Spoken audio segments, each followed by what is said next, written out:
Assalamualaikum warahmatullahi wabarakatuh. Salam PTK. Halo semuanya, perkenalkan nama saya Ega Adina dengan NIM 170141226. Di sini kita akan membahas tentang perencanaan dalam PTK. Yang belum tahu apa itu PTK? PTK atau penelitian tindakan kelas, yaitu upaya untuk memperbaiki atau meningkatkan layanan pembelajaran secara lebih profesional. Di sini saya sudah mewawancarai salah satu guru yang ada di desa saya mengenai proses pembelajaran selama pandemi COVID-19 ini. Beliau merupakan guru PNS yang menjadi guru serta wali kelas dari kelas 4 SD. Bagaimana jawaban dari beliau? Berikut videonya.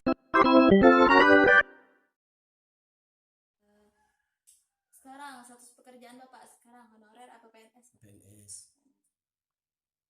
Setahun pendidikan SD. Jenjang kelas yang diajar Pak? Kelas 4. Kalau pangkat golongan Bapak? Golongan pembina 4A. 4A. Pembina 4A. Pembina 4A. Sekarang lama pelaksanaan pembelajaran dari rumah tuh kurang dari 2 bulan, 2 bulan sampai 3 bulan atau udah lebih 3 bulan? Selama corona tadi ya? Lebih dari 2 bulan. Lebih dari 2 bulan. Terus perencanaan pelaksanaan pembelajaran yang digunakan yaitu RPP yang dirancang sebelum COVID-19 atau RPP baru menyesuaikan pembelajaran dari rumah atau tidak menggunakan RPP, Pak? Sebelum pembelajaran. Sebelum pembelajaran. Ya. RPP dibuat dulu. Maksudnya RPP dirancang sebelum COVID. Iya. Atau baru menyesuaikan pembelajaran dari rumah. Sebelum COVID. Sebelum COVID. Jenis pembelajaran apa yang Bapak gunakan dalam mengajar selama COVID? Itu pembelajaran daring, pembelajaran tatap muka, atau pembelajaran daring dan tatap muka? Biasanya kalau ini kan kita pembelajaran di rumah. Ya. Di rumah pembelajaran apa sudah ada ya? Daring. Online. Online. Jika pembelajaran daring, sebutkan aplikasi yang digunakan, Pak. Aplikasi yang bagian mana sebutnya? Yang menggunakan aplikasi online itu. Online itu WA. WA. Kemudian metode apa yang Bapak gunakan dalam mengajar selama pandemi COVID ini? Metode ceramah kah, penugasan atau diskusi? Penugasan. Kemudian kendala apa saja yang Bapak hadapi saat mengajar dari rumah? Entah itu sarana prasarana pembelajaran, siswa acuh tak acuh, orang tua kurang berpartisipasi dalam memotivasi anak. Sarana pembelajaran. Selama pembelajaran dari rumah, muatan pembelajaran apa yang dominan tidak dipahami siswa?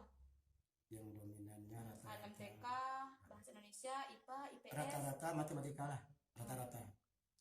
Kemudian jika Bapak dari rumah, materi pembelajaran apa yang tidak dipahami banyak siswa materi dari MTK tuh? Entah itu bangun ruang. Biasanya yang susah dipahami bangun ruang.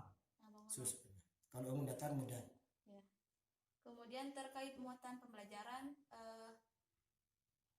sudah nih. Berdasarkan muatan pembelajaran yang tidak dipahami siswa, kemampuan apa yang dominan sulit dikuasai siswa? Kemampuan. Berarti kalau MTK menghitung. Kalau menghitung pembagian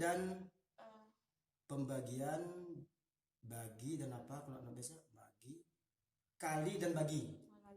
Itu yang sulit tuh lah. Kemudian bentuk cara Bapak ini menyelesaikan masalah kendala tersebut. Anak ini kan sulit tuh. Pembelajaran MTK terkendala. Kemudian bagaimana Bapak memecahkan masalah tersebut? Ini pertama kita kalau secara ngajarnya, kita ngajarnya baru kita beri beri materi dulu. Sudah itu kita beri tugas, baru kita evaluasi.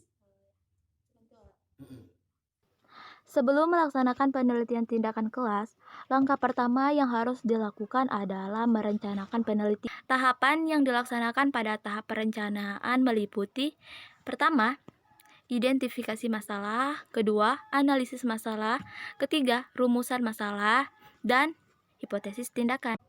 Semua itu akan kita bahas satu persatu.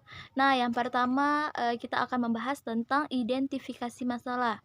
Pertama-tama, guru harus mampu merefleksikan atau merenungkan apa saja yang telah dilakukan selama proses. Nah, dari proses renungan tadilah akan terbuka peluang bagi guru untuk menemukan kelemahan-kelemahan praktik pembelajaran yang selama ini dilakukan tanpa sengaja. Permasalahan dapat bersumber dari siswa, guru itu sendiri, bahan ajar, interaksi, dan sebagainya. Dari tahap identifikasi masalah ini, yang paling penting yaitu menemukan gagasan awal mengenai permasalahan aktual yang dialami oleh guru. Dari gagasan awal ini, guru dapat melakukan perbaikan dengan menggunakan PTK. Akan mencontohkan mengidentifikasi masalah dari wawancara yang telah saya lakukan dengan guru, yaitu menurut data telah ditemukan bahwa sebagian besar atau 75% anak tidak dapat menyebutkan sifat-sifat dari bangun rumah. Setelah identifikasi tadi yang telah kita lakukan, selanjutnya itu analisis masalah. Analisis terhadap masalah-masalah tersebut untuk menentukan urgensi penyelesaiannya. Nah, nanti akan ketemu tuh permasalahan yang sangat mendesak yang harus kita selesaikan. Ada beberapa teknik pengumpulan data yang dapat kita gunakan, yaitu yang pertama pengembangan angket, kemudian yang kedua wawancara siswa, yang ketiga observasi langsung di kelas, dan sebagainya. Itu merupakan macam-macam dari teknik pengumpulan data. Saya akan memberikan contoh analisis masalah dari masalah yang sudah saya sebutkan tadi di identifikasi masalah, yaitu ada beberapa penyebab dari siswa kurang memahami sifat-sifat bangun ruang. Pertama, pembelajaran bangun ruang itu sulit dipelajari. Kemudian yang kedua, metode pembelajaran yang digunakan tidak menarik. Kemudian yang ketiga, guru tidak menggunakan media. Setelah didiskusikan, ternyata penyebab besarnya yaitu guru tidak menggunakan media. Jika dianalisis masalah, kita sudah menemukan penyebab dari masalah tersebut. Selanjutnya kita ke rumusan masalah. Di sini kita akan menuliskan tentang kenyataan yang ada dan keadaan yang diinginkan. Di sini saya berikan contoh sesuai dari masalah yang telah dihadapi oleh guru yang telah saya wawancari tadi.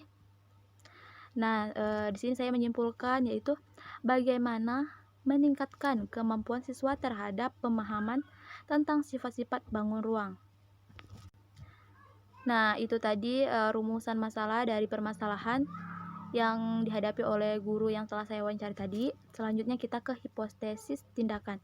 Di sini hipotesis tindakan yaitu alternatif yang diduga dapat memecahkan masalah yang ingin diatasi dengan penyelenggaraan PTK. Di sini masih dengan masalah yang sama, yaitu masalah yang dihadapi oleh guru yang telah saya wawancari tadi. Nah, saya akan menyimpulkan hipotesis tindakannya, yaitu dari semua yang kita tadi identifikasi, analisis masalah, rumusan-rumusan masalah dapat disimpulkan yaitu penyampaian materi sifat bangun ruang jika dilakukan dengan alat peraga, maka siswa mudah memahami dan mengingat sifat-sifat dari bangun ruang. Itu saja penjelasan saya tentang perencanaan PTK atau penelitian tindakan kelas. Semoga video ini bermanfaat. Salam PTK.